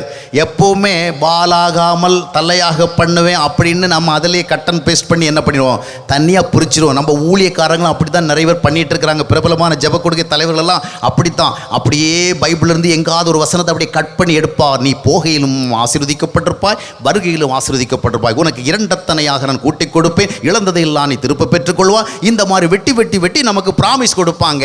ஆனால் அந்த பிராமிஸ் யாருடைய வாழ்க்கையில் நிறைவேறும், அது யாருக்காக சொல்லப்பட்டது, அதனுடைய ப்ரீ கண்டிஷன்ஸ் என்ன, அதனுடைய ஆஃப்டர் கண்டிஷன்ஸ் என்ன, இதெல்லாம் சொல்ல மாட்டாங்க. ஆண்டவர் எனக்கு இந்த பிராமிஸை உங்களுக்காக கொடுத்தான்னு சொல்லிட்டு மாதந்தோறும் கள்ள வாக்கு தத்தம், வருடந்தோறும் கள்ள வாக்கு தத்தம். அதனால தான் இன்றைக்கி பெரும்பாலான கூடுகைகளில் போனால் வருஷத்தில் முதல் நாள் கேட்குறதே ஒரு பொய்யான வார்த்தை தான். ஆண்டவர் கொடுக்காத வாக்குறுதியை கொடுத்தா என்ன செய்வாங்க, வாக்கு சொல்லுவாங்க. நாம் எப்போவுமே நமக்கு தேவையான இடத்தை மட்டும் பார்த்து கட் பண்ணிக்கிறது இல்லை. முன்னால் என்ன சொல்லப்போ பின்னால் என்ன சொல்லப்படுது? ரோமர் 28 வாசித்து பாருங்கள். நிறைய பிளஸ்ஸிங்ஸை பற்றி சொல்லப்பட்டிருக்கு. ஒரு 14 பிளஸ்ஸிங் சொல்லப்பட்டிருக்கிறது. ஆனால் அதுக்கு தொடக்கம் என்ன? உனக்கு கொடுக்கப்படுகிற இந்த கட்டளைகளை, கற்பனைகளை, நீதிகளை, நெறிமுறைகளை நீ கவனமாக கேட்டு அதன்படி வாழ்வா என்றால், if you are so keen to follow the word of God, then only you will be blessed. அப்போது ஆசீர்வதிக்கப்படுவது அப்படியே வந்து விடாது. இப்போ ஆசீர்வதிக்கப்பட வேண்டும் என்றால் அதற்கு என்ன இருக்குது? நிறைய கண்டிஷன்ஸ். இப்போ ஆண்டவர் அழைக்கிறார், வருத்தப்பட்டு பாரம் சுமக்கிறவனே, those are weary and heavy laden, come to me, I will give you the rest. அதுக்கு நீ என்ன பண்ணணும்னு அடுத்து சொல்கிறாரு, நீ வந்து என் நுகத்தை ஏற்றுக்கொள்ளணும். அதுதான் அத்தாரிட்டி, அதுதான் அதிகாரம், அதுதான் ஆளுகை. நீ வந்து என்னுடைய நுகத்தேன்னு சொன்னால் என்னுடைய அதிகாரத்தை, என்னுடைய ஆளுகையை, என்னுடைய கண்ட்ரோலை நீ ஏற்றுக்கொள்ளணும். அதுவும் மட்டுமல்ல, you must learn from me. இன்னைக்கு பெரும்பாலான கிறிஸ்தவ மக்கள் they are not willing to learn the things from God. They don't want to learn. அவங்க எப்போவுமே தீர்க்க தரிசனம் கேட்கறதா குறியா இருக்கிறாங்க. ஐயா, அடுத்தது என்ன நடக்க போகுது, என் வாழ்க்கையில் நடக்கிறது, வேலை கிடைக்குமா கிடைக்காதா, தொழில் தொடங்கலாமா தொடங்கக்கூடாதா, மெடிக்கல் காலேஜுக்கு போகலாமா போகக்கூடாது, இந்த மாதிரி வீடு கட்டலாமா கட்டக்கூடாதா, இப்படி தீர்க்க தரிசனம் கேட்கதா விரும்புகிறாங்களே ஒழிய தீர்க்கமான தேவனுடைய வழிநடத்தல்களையோ வார்த்தைகளை கேட்க விரும்புறதில்ல. அதனால தான் நாட்டில் கள்ள தீர்க்க தரிசனம் பெருகி போகிறாங்க. ஏன்னா பீப்புளுக்கு இருக்கிற ஒரு இச்சிங். எப்போவுமே ஒரு ஊழியக்காரர் வந்தார் சொன்னால் அவர் எந்த விதமான தேவ வார்த்தைகளை பேசுகிறார் அதுக்கு இல்லை விருப்பம் கிடையாது. இவர் ஏதாவது தீர்க்கதரிசனமாக சொல்கிறாரா, எதிர்காலத்தை பற்றி சொல்கிறாரா. அதனால் இந்த மாதிரிப்பட்ட ஒரு ராங் வே ஆஃப் ரீச்சிங், ஒரு என்ன சொல்லுது, சொரின்னு சொல்லுவாங்க, அப்படி தானே, ஏதாவது ஒன்று தீர்க்கதரிசனமாக கேட்கணும். அதனால் இப்படிப்பட்ட கிறிஸ்தவர்கள் மிகுந்து போன காரணத்தினால்தான் கள்ள தீர்க்க தரிசனம் பெருகி போட்டாங்க. அதனால தான் கிறிஸ்தவ தீர்க்க தரிசன ஊழியம் என்பது கிறிஸ்தவ குறி சொல்லுகிற ஊழியமாக மாறிப்போச்சு. குறி சொல்கிறோம் என்ன பண்ணுவான்னா, வருகிறவனுக்கு எல்லாம் குறி சொல்லுவான். அந்த கிளி ஜோசியக்காரனை பார்த்துருக்கிறீங்களா? ஒரு பொட்டியில் ஒரு கிளியை வச்சுட்டு கொஞ்சம் காடை வச்சுட்டு எவன் வந்தாலும் சரி, நல்லவன் தான் சரி, கெட்டவன் தான் சரி, அநியாயக்காரன் தான் சரி, அக்கிரமக்காரன் தான் சரி, அவங்க குறி சொல்லிகிட்டே இருப்பான். அந்த கிளியை வச்சு ஒரு காடை எடுத்து போட்டு சில மேட்டர் சொல்லிட்டு இருப்பான். அது மாதிரி குறி சொல்கிற ஆவி இருக்கும் சில பேர்ட்ட. அந்த குறி சொல்லுகிற ஆவிக்காரங்கிட்ட போய் யார் போனாலும் சரி, அவன் நல்லவனா கெட்டவன் அதை பற்றியெல்லாம் அவனுக்கு கன்சர்ன் கிடையாது. அவங்ககிட்ட வந்தால் இதுதான் கடவுள் உனக்கு சொல்கிறார், இந்த ஆவி இதுதான் சொல்லுன்னு சொல்லி விட்டுருவான். அதை மாதிரி தான் இன்றைக்கி நிறைய தீர்க்கதரிசிகள், கிறிஸ்தவ தீர்க்கதரிசிகள் சொல்லுகிற நிறைய இருப்பாங்க. காலிலிருந்து நைட் வரைக்கும் தீர்க்கதரிசனம் சொல்லிகிட்டே இருப்பாங்க. எந்த வீட்டுக்கு போனாலும் தீர்க்கதரிசனம் சொல்லுவாங்க. ஒரு ஜெப கூட்டத்துக்கு வந்து அங்கே தீர்க்கதரிசனம் சொல்லுவாங்க. ஒரு பிரசங்கம் பண்ணால் பிரசங்கம் முடிச்சோன்னு அங்கே ஒரு 25 பேர் உட்காந்தா 25 பேரும் தீர்க்கதரிசனம் சொல்லுவாங்க. வேதாகமத்தில் இப்படிப்பட்ட நடைமுறைகள் இல்லவே இல்லை. எலிசா காலத்திலும் இல்லை, எலியா காலத்திலும் இல்லை, எரேமியா காலத்திலும் இல்லை. அவங்க எல்லாம் they were the great prophets of God. ஆனால் குறிப்பிட்ட நேரங்களில், குறிப்பிட்ட சூழலில் தேவ திட்டம் சார்ந்து, தேவ நோக்கம் சார்ந்து, தேவ வழிநடத்தல் சார்ந்து தான் தீர்க்க தரிசனம் உரைத்தார்கள் ஒழிய தங்களிடத்தில் வருகிற எல்லாருக்கும் உனக்கு இப்படி நடக்கும், அப்படி நடக்கும், அது நடக்கும், இது நடக்கும்னு தீர்க்க தரிசனம் சொல்லல. அதெல்லாம் குறி சொல்லுகிற வேலை. புதிய ஏற்பாடுல எந்த அப்போஸ்தலனும் எந்த ஊழியக்காரனும் அதை மாதிரி செய்யலை. இன்னைக்கு நம்ம இடத்துல வருகிறவங்க எப்பொழுதும் நமக்கு ஏதாவது ஒரு தீர்க்கதரிசனம் சொல்கிறாங்களா? Surely they are the soothsayers. அவங்க வந்து தே ஆர் நாட் ப்ராஃபட்ஸ். அவங்க வந்து குறி சொல்கிறவங்க. குறி சொல்கிறவங்க தான் கேட்குறவங்களுக்கெல்லாம் குறி சொல்லிட்டு இருப்பாங்க. ஆண்டவர் எல்லாருடைய வாழ்க்கையை பற்றி எல்லாம் சொல்லிட்டு இருப்பான்னு நீங்கள் நிறைய பேர் நினச்சிட்டு இருக்கிறீங்க. இல்லை, அவர் குறி சொல்லுகிற ஆவியில் செயல்படுகிற ஹோலி ஸ்பிரிட்டில் செயல்படுகிறவர். அவருடைய திட்டத்தின் அடிப்படையில், அவருடைய நோக்கத்தின் அடிப்படையில் தான் என்ன செய்வார், அவர் பேசுவார். அருமையானவர்களே, ஆண்டவர் தம்மிடத்தில் வருகிறவர்களுக்கு இளைப்பாறு தருகிற சொல்லிட்டு என்ன சொல்றார், என்னுடைய நுகத்தை ஏற்றுக்கொண்டு கற்றுக்கொள்ளுங்கள். படிக்கணும், லேர்ன் பண்ணணும். எப்போ நாம் லேர்ன் பண்ணுவோம்? 1 யோவான் 2:27 வாஸ்து பார்க்கும் பொழுது அந்த பரிசுத்தாவி என்கிற அபிஷேகம் நமக்குள்ளே இருந்தால் இந்த வேதாகமே நமக்கு நிறைய கற்றுக் கொடுக்கும். நாம் வந்து we will have the real desire to learn the things from God, the word of God, the scripture. அருமையானவர்களே, ஆண்டவருடைய ஆளுகை நம்முடைய வாழ்க்கையில் வரவில்லை என்றால் நிம்மதியின்மை நம்மை ஆண்டு கொண்டிருக்கோம். அதற்கு அடுத்தபடியாக பார்க்கும் பொழுது தேவ ஆளுகை இல்லாமல் இருந்தால் கூட நம்ம வசதியாக இருக்க வாய்ப்புண்டு. தேவ ஆளுகை இல்லாமல் இருந்தால் கூட நமக்கு நல்ல அறிவு ஞானம் இருக்க வாய்ப்புண்டு. ஆனால் தேவ ஆளுகை இல்லாதவனை வெறுப்பு ஆளுகை செய்யும், கசப்பு ஆளுகை செய்யும், கோபம் ஆளுகை செய்யும், பெருமை ஆளுகை செய்யும், அகம்பாவம் ஆளுகை செய்யும், ஆணவம் ஆளுகை செய்யும். அந்த ஆளுகைத்தான் இன்றைக்கு திருச்சபை வட்டாரங்களும் நம்ம அதிகமாக பார்க்க நேரிடுகிறது இல்லையா? ஒரு சிலரை குறித்த வெறுப்பு போகவே மாட்டேங்குது, ஒரு சிலரை குறித்த கோபம் அகலவே மாட்டேங்குது, ஒரு சிலரை குறித்த ஒரு கசப்பான சிந்தனை போகவே மாட்டேங்குது. காரணம் என்ன? they are not under the control of God, they are not under the authority of the Holy Spirit. வெறுப்பு ஆளுகை செய்கிறது. இன்றைக்கு நம்முடைய இருதயத்தில் மற்றவர்களை குறித்த வெறுப்பு இருக்கிறதா இல்லையா? அப்போஸ்தலனாகிய பவுல் எபேசியருக்கு எழுதுகின்ற பொழுது என்ன எழுதுகிறார்? 4ஆம் அத்தியாயத்தினுடைய 31ஆம் வசனத்தை வாசித்து பார்க்கும் பொழுது எந்த விதமான கசப்பு, எந்த விதமான வெறுப்பு, எந்த விதமான கோபமும் உங்கள் இருதயத்தில் ஆளுகை செய்யக்கூடாது. அதுக்கு அடுத்த வசனம் சொல்லுவார், கிறிஸ்து உங்களை மன்னித்தது போல நீங்கள் ஒருவரும் மன்னிங்க. இன்றைக்கி நிறைய கிறிஸ்தவங்க ஒருவரை மன்னிக்கலை. ஏன் மன்னிக்கலை தெரியுமா? மன்னிக்க விரும்பாமல், மன்னிக்க முடியாது அவங்களால. they don't have the spirit to forgive others. They don't have the power to forgive others. அவங்களால மன்னிக்க முடியாது. ஏன்னா அந்த வசனம் என்ன சொல்லுகிறது என்றால், கிறிஸ்து உங்களை மன்னித்தது போல. அப்போ இயேசு கிறிஸ்துவிடத்திலிருந்து மன்னிப்பை பெற்றுக்கொண்ட ஒரு இண்டிவிஜுவல் எக்ஸ்பீரியன்ஸ், ஒரு பர்சனல் எக்ஸ்பீரியன்ஸ் இருந்தால் தான் அந்த மன்னிக்கப்பட்ட நிச்சயத்தோடு, அந்த மன்னிக்கப்பட்ட பின்பலத்தோடு மற்றவங்க மன்னிக்க முடியும். இப்போ நமக்கு மற்றவங்க மன்னிக்க முடியல, சொந்த திருச்சபை மக்களை மன்னிக்க முடியல, சொந்த குடும்ப உறவுகளை மன்னிக்க முடியல, கணவனை மன்னிக்க முடியல, மனைவியை மன்னிக்க முடியல, சித்தப்பாவை மன்னிக்க முடியல, பெரியப்பாவை மன்னிக்க முடியல. ஏன் மன்னிக்க முடியல சொன்னா, we can't நம்மளால முடியாது. ஏன்னா நமக்கு அந்த விதமான ஒரு பவர்ஃபுல் ஸ்பிரிட் கிடையாது, மன்னிக்கிற அளவுக்கு நமக்கு வலிமை கிடையாது. ஏன்னா we have not tasted the forgiveness of God. கர்த்தராகிய இயேசு கிறிஸ்து கல்வாரி சிலுவையில் இரத்தம் சிந்தி உருவாக்கின பாவ மன்னிப்பு என்கிற அந்த ஆசீர்வாதத்தை பெற்றுக்கொண்டால் தான், எபேசியர் 1:7 சொல்லப்பட்டபடி அந்த பாவ மன்னிப்பாகி மீட்பு நம்முடைய வாழ்க்கையில் வந்தால்தான், ரோமர் 5:5 சொன்னபடி கிறிஸ்துவனுடைய அன்பு நம்முடைய இருதயங்களில் ஊற்றப்பட்டால்தான், ரோமர் 8:14 சொல்லுகிறபடி தேவ ஆவி நம்மை ஆளுகை செய்தால்தான் we will be able to forgive others. உங்கள் மனைவிகளிலே நீங்கள் அதிகமான ஒரு கோபத்தை வைத்துக் கொண்டிருக்கிற சிலர் இங்கே இருக்க முடியும். உங்கள் கணவர் மேல் ஒரு பெரிய வெறுப்பை வைத்துக் கொடுக்க சிலங்க இருக்க முடியும். போதனைகள் கேட்கும் பொழுது நினைக்கிறீர்கள் இனி வெறுக்கக்கூடாது, போதனை கேட்கும் பொழுது நினைக்கிறீர்கள் இனி கோவப்படக்கூடாது, இனி மனைவிடத்தில் அன்பாக பேச வேண்டும், இனி கணவனை கனப்படுத்த வேண்டும், கணவனுக்கு முக்கியத்துவம் கொடுக்க வேண்டும், இனி அவரை வெறுத்து கொடுக்கூடாது என்றாலும் சிந்தித்து கூட வீட்டுக்கு செல்கிறீர்கள். ஒர்க் அவுட் ஆக மாட்டேங்குது, ப்ராக்டிஸ் பண்ண முடியல. காரணம் என்ன? நமக்கு அந்த பலம் இல்லை. we don't have that ability. அந்த enablement நமக்கு கிடையாது. First of all, we must have the forgiveness from God. எப்போ வரும்? நான் ஒரு பாவி, சும்மா இந்த நற்கர் இது என்ன சொல்கிறது, கம்யூனியன் எடுக்கிற நேரத்தில் மட்டும் நான் பாவிதா ஆனாலு நீ மாசற்ற சிந்தி நீர், இப்படி அந்த கம்யூனியன் டைமில் மட்டும் பாடி பாடி பாவின்னு சொல்கிறதில்ல. பாவின்னு சொன்னால் உடனே ஒரு முடிவுக்கு வந்துடணும்.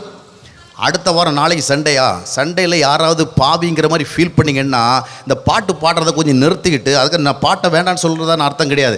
பாட்டை நிறுத்திட்டு பாவின்னு கண்டுபிடிச்சிட்டோம்ல, அங்கேயே முழங்கால் போட்டு என்ன பண்ணிடுவோம், பாவியாக என்மேல் இரக்கமாயிரும் ஆண்டவர் என்னை மன்னியும். அடுத்த வாரம் நான் சர்ச்சுக்கு வருகிறவர்கள் ஒரு பாவியாக வரக்கூடாது, பரிசுத்தவனா வரணும். ஏன்னா ஆண்டவர் பாவிகளையே சர்ச்சுக்கு அழைக்கல, யாரை அழைச்சி கொண்டு இருக்கிறார்? அப்போஸ்தலர்களுடைய 2ஆம் அத்தியாயத்தினுடைய கடைசி வசனம் என்ன சொல்லுகிறது? இயேசு கிறிஸ்து சர்ச்சில் யாரை சேர்த்து கொண்டிருந்தார்?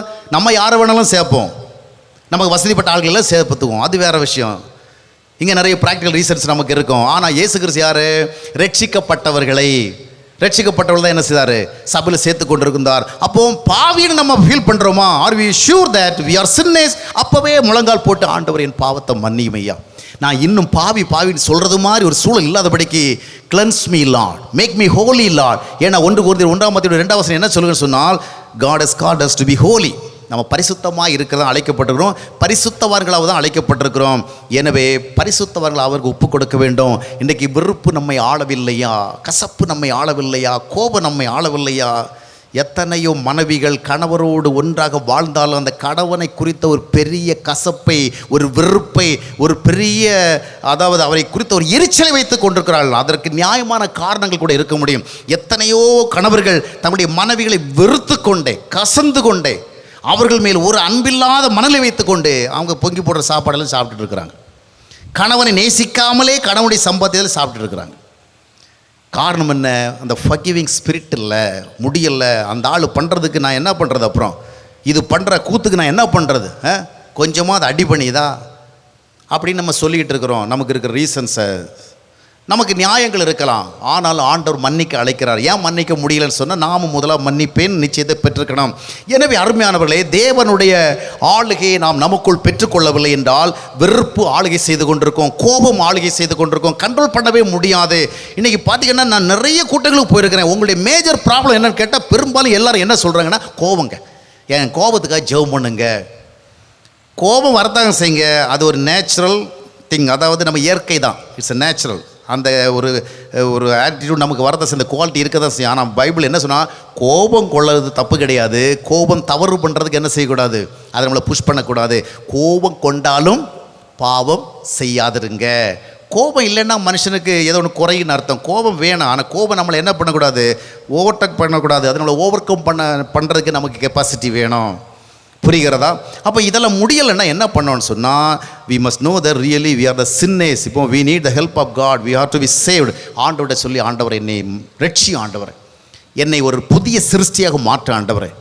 என் கணவன் மேல் இருக்கிற, என்னுடைய உறவினர்கள் மேல் இருக்கிற, ஒரு சில என்னுடைய அலுவலகத்தில் உடன் பணிபுரிகள் மேல் இருக்கிற அந்த கோபத்தை, அந்த எரிச்சலை, அந்த வெறுப்பை, அந்த விரோதத்தை, அந்த கசப்பை, அந்த பகைமையை, அந்த விரோதத்தை விட்டு விலக எனக்கு உதவி செய்யும் ஆண்டவரே. இவர்களை வெறுக்கிறதுனால, கசக்கிறதுனால, இவர்கள் எரிச்சல் அடைக்கிறதுனால எனக்கு நன்மை இல்லை. எனக்கு தான் இரவில் தூக்கம் வர மாட்டேங்குது. சர்ச்சில் போய் உட்கார்ந்து அவங்க நினைவு தான் வந்து ஆண்டவருடைய பிரசனத்தை கூட உணர முடியல. அதனால் இப்படிப்பட்ட நிலைகள் நீங்கும்படியாக ஆண்டவரை என்னை கழுவி சுத்திகரித்து என்னை ஒரு புதிய சிருஷ்டியாக மாற்றும் என்று சொல்லி ஆண்டவரை ஜெபிக்க வேண்டும். தேவனால் ஆளப்படாதவர்களை நிம்மதியின்மை ஆண்டு கொண்டே இருக்கும்.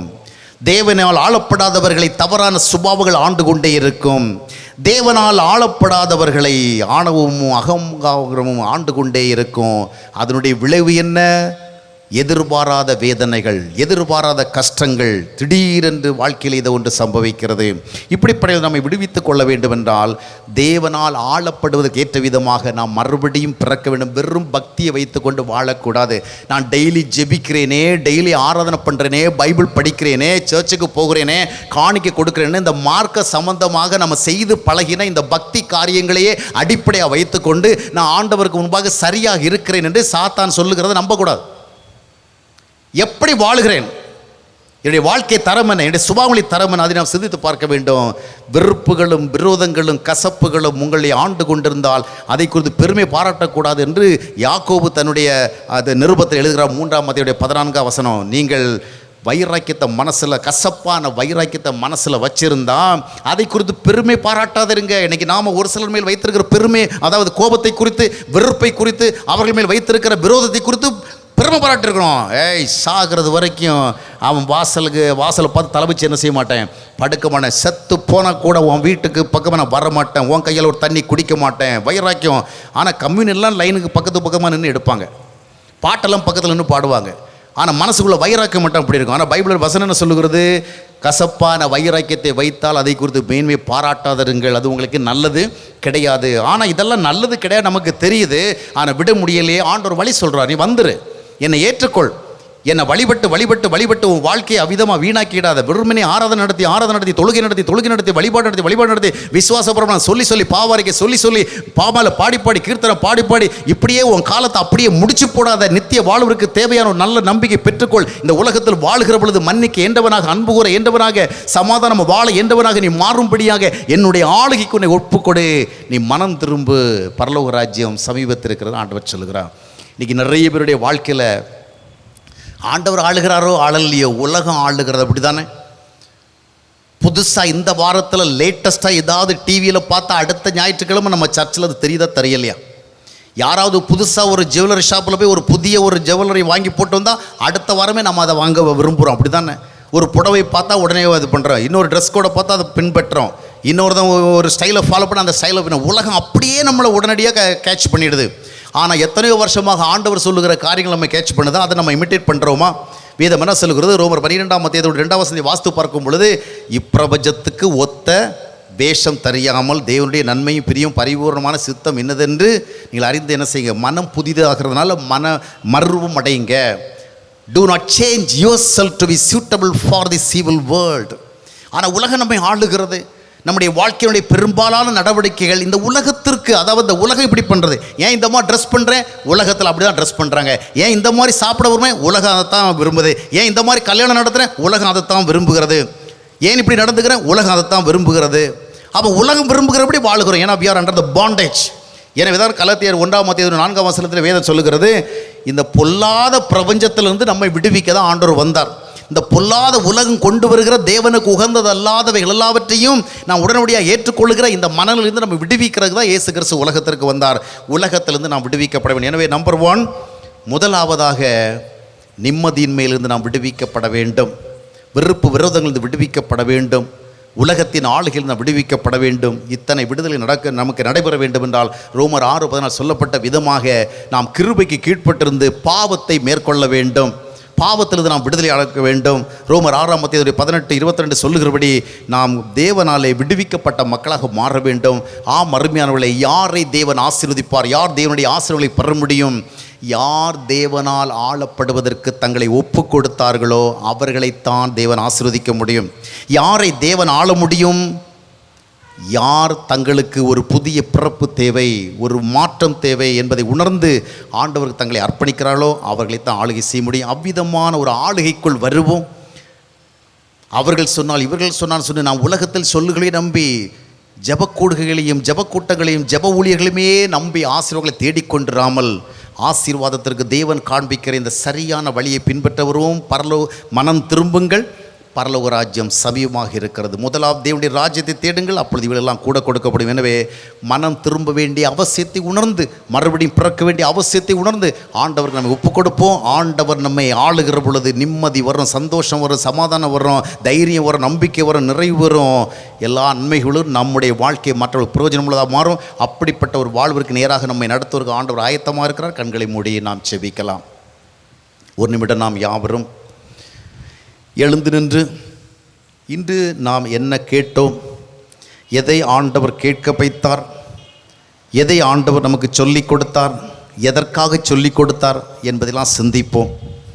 இன்னொரு பிரசங்கத்தை கேட்டோம் என்கிற ஒரு உணர்வோடு செல்லாதபடிக்கு இதுவரையில் இருந்தது போல் இல்லாமல் இப்பொழுது ஒரு புதிய மாற்றத்துக்கு எதிராக நான் செல்ல விரும்புகிறேன் என்று சொல்லி ஆண்டவருக்கு நம்மை ஒப்பு கொடுப்போம். நம்முடைய வாழ்க்கையில் தேவனிடத்தில் நாம் எதிர்பார்க்கிற நன்மைகளை பெற்றுக்கொள்ள, தேவ ஆசீர்வாதங்களை பெற்றுக்கொள்ள, இந்த உலகத்தில் நம்பிக்கையான ஒரு வாழ்க்கையை வாழ, இந்த உலகத்தில் ஒரு பிடிப்புள்ள ஒரு வாழ்க்கையை வாழ, ஒரு நல்ல ஓட்டத்தை ஓட ஆண்டவருடைய ஆளுகையை நாம் ஏற்றுக்கொள்ளும். இன்றைக்கு தேவனால் ஆளப்பட இயலாமல் இருக்கிற நம்முடைய மனநிலையை நாம் சிந்தித்து பார்ப்போம். எத்தனை பிரசங்கம் கேட்டும் நம்முடைய வாழ்க்கை மாறவில்லை என்று சொன்னால் நம்முடைய வாழ்க்கையிலே தேவ ஆளுகையில் என்ற அர்த்தம் அவரால் ஆளப்படுவதற்கு ஏற்ற விதமாக நம்மை யார் என்று அறிந்து நம்மிடத்தில் இருக்கிற பாவ நிலைமை உணர்ந்து மனம் திரும்பி ஆண்டவர் ஒப்பு கொடுப்போம். மனம் திரும்புங்கள், பரலோக ராஜ்யம் சமீபமாக இருக்கிறது. ஆண்டவர் நம்மை ஆள விரும்புகிறார். அவர் ஆளும் பொழுது நிம்மதியின்மை நம்மை ஆளுகை செய்வதில்லை. அவர் ஆளும் பொழுது வெறுப்பும் விரோதம் கசப்பும் கோபமும் எரிச்சலும் நம்மை ஆளுவதில்லை. அவர் நம்மை ஆளும் பொழுது இந்த உலகம் ஆளுவதில்லை. அங்கே நிம்மதி ஆளும், சந்தோஷமாக ஆளும். அந்த ஆளுகைக்கு நம்மை ஒப்பு கொடுத்து ஜெபிப்போமா? ஆண்டவரே, என்னை ஆளுகிற ஒரு ஆண்டவராக இருக்கிறபடினாலே என்னை ஆளும் ஆண்டவரே, என்னை நீர் ஆளும் ஆண்டவரே என்று சொல்லி நம்மை ஒப்பு கொடுப்போம். ஆண்டவரை ஏற்றுக்கொள்ளுவோம். இரட்சகராக நமக்குள் அவரை பெறுவோம்.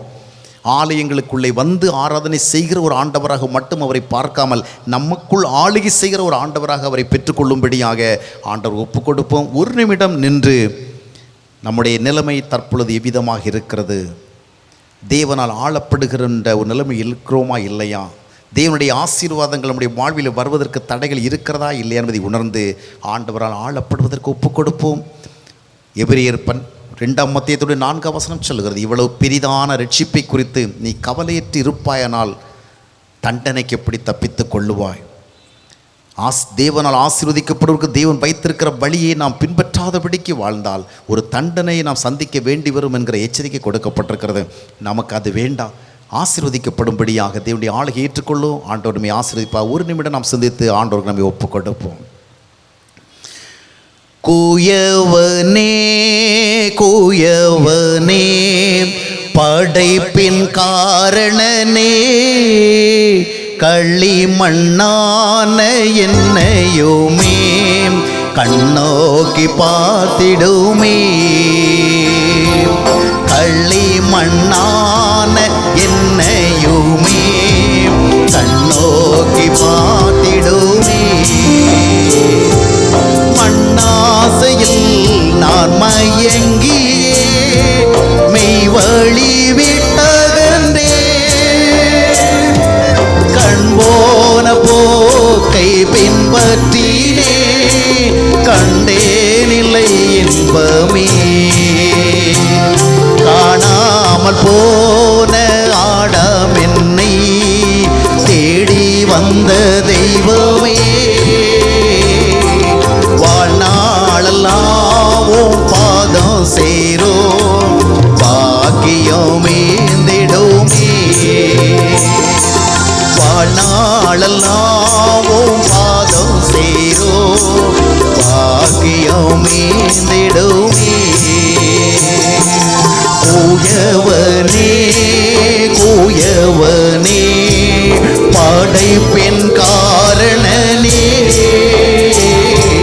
களிமண்ணான என்னையுமே கண்ணோக்கி பார்த்திடுமே. களிமண்ணான என்னையுமே கண்ணோக்கி பார்த்திடுமே. எங்களை நேசிக்கிற அன்பின் ஆண்டவரை இம்மட்டும் எங்களோடு பகிர்ந்து கொண்ட உடைய நல்ல வார்த்தைகளுக்காக நன்றி செலுத்துகிறோம். ஆசீர்வாதத்தினுடைய உண்மையான வழி நாங்கள் மனம் திரும்பி உம்முடைய ஆளுகை ஏற்றுக்கொள்வது என்ப உண்மை எங்களை சொல்லிக் கொடுத்தீர். இந்த வார்த்தைகளை கேட்ட ஒவ்வொருவரும் தங்களுடைய வாழ்க்கையிலே உம்முடைய ஆசீர்வாதங்களை பெற்றுக்கொள்ளும்படியாக தங்களை முழுமையாக உமக்கு அர்ப்பணிக்க அவளை வழிநடத்துவீராக. இனியும் உம்முடைய ஆளுகை இல்லாதவர்களாக வாழாதபடிக்கு தங்களுடைய வாழ்க்கையில நிம்மதியின்மைக்கும் சமாதானமின்மைக்கும் சந்தோஷமின்மைக்கும் நிறைவின்மைக்கும் பலவிதமான குழப்பங்களுக்கும் காரணம், பலவிதமான தீங்கான சூழ்நிலை காரணம் தேவ ஆளுகை இல்லாமல் இருப்பதுதான் என்பதை உணர்ந்து கொண்டு அந்த ஆளுகை ஏற்றுக்கொள்ளும்படியாக ஆண்டவர்கள் வழி நடத்துவீராக. கல்வாரி சிலுவையின் இரத்தம் சிந்தி உருவாக்கின அந்த ரட்சிப்பினை இன்றைக்கு ஒவ்வொருவரும் பெற்றுக்கொள்ள உதவி செய்யும்.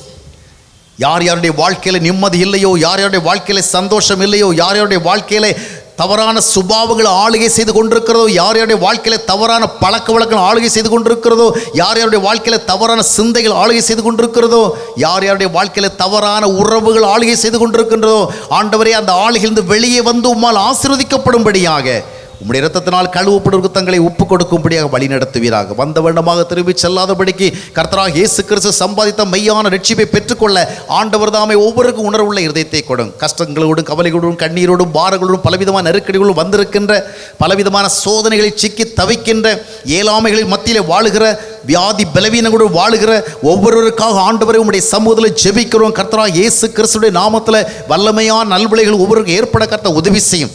யார் யாருடைய வாழ்வில் எந்தெந்த விதமான நன்மைகள் தேவைப்படுகிறோ அந்த நன்மைகளை கர்த்தர்தாமே அவர்களுக்கு கொடுத்து அவளுடைய வாழ்க்கையை நம்பிக்கையோடு வழிநடத்துவீராக. ஆகாத பழக்க வழக்கிலிருந்து விடுவிப்பீராக, ஆகாத சுபாவனையிலிருந்து விடுவிப்பீராக, ஆகாத உறவுகளின் கட்டிலிருந்து வெளியே வரும்படியான கிருபை கொடுப்பீராக, ஆகாத கற்பனைகளிலிருந்தும் ஆகாத சிந்தனைகளிலிருந்தும் தங்களை விடுவித்துக் கொள்ளும்படியான கிருபை கொடுப்பீராக. கர்த்தர்தாமே ஒவ்வொருவரையும் விடுவித்து உம்மாலே ஆயத்தமாக்கப்படும் நல்ல நன்மைகளை பெற்றுக்கொள்ள அவர்களுக்கு உதவி செய்யும். தாழ்த்தி ஒப்புக் கொடுக்கிறோம். தொடர்ந்து கூட இரும், வழி நடத்தும், பெரிய காரியங்களை செய்யும் ஆண்டவராய் இயேசு கிறிஸ்து நாமத்தில் ஜெபிக்கிறோம் நல்ல பிதாவே, ஆமென்.